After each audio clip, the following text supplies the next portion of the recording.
ரொம்ப சாதாரண விஷயம் கிடையாது. தன்னை தலித்தா அறிவித்து கொள்வது, பொது தளங்களில் அறிவித்து கொண்டு வேலை செய்கிறதுன்றது வந்து it is not easy choice. அது ரொம்ப ரொம்ப ரொம்ப முக்கியமான, மிக முக்கியமான, கடினமான ஒரு வேலையாக நான் வந்து பார்க்குறேன். ஏன்னா அதில் வந்து பாராட்டுகளை விட, விமர்சனங்களை விட அவதூறுகள் அதிகம். விமர்சனம் கூட வந்து நெக்ஸ்ட் லெவல் தான். அவதூறு அண்ட் வந்து கேன்சல் கல்ச்சர். ஸோ உடனே வந்து விளக்குறது. ஒரு பொதுவிலிருந்து நீ இல்லை அப்படின்னு சொல்லிட்டு வந்து மடைமாற்றி விடுறது.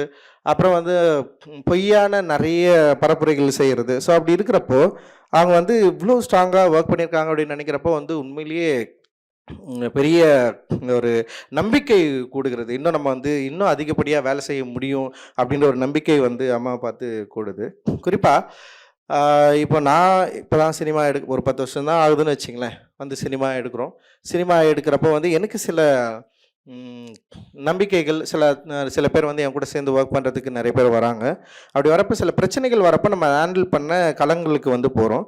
களத்துக்கு போகிறப்போ வந்து சில பேரை வந்து நம்ம மீட் பண்ண வேண்டியது இருக்குது. அதில் மிக முக்கியமாக மீட் பண்ண வேண்டியது யாருன்னா அரசு அதிகாரிகள் தான்.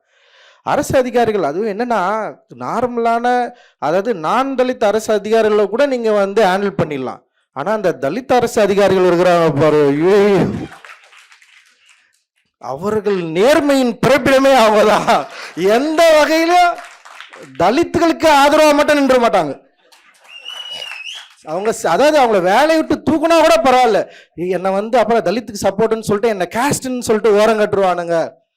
ஏங்க எத்தனை கலெக்டரை மீட் பண்ணியிருக்கிறோம், எத்தனை பேர், ஐயோ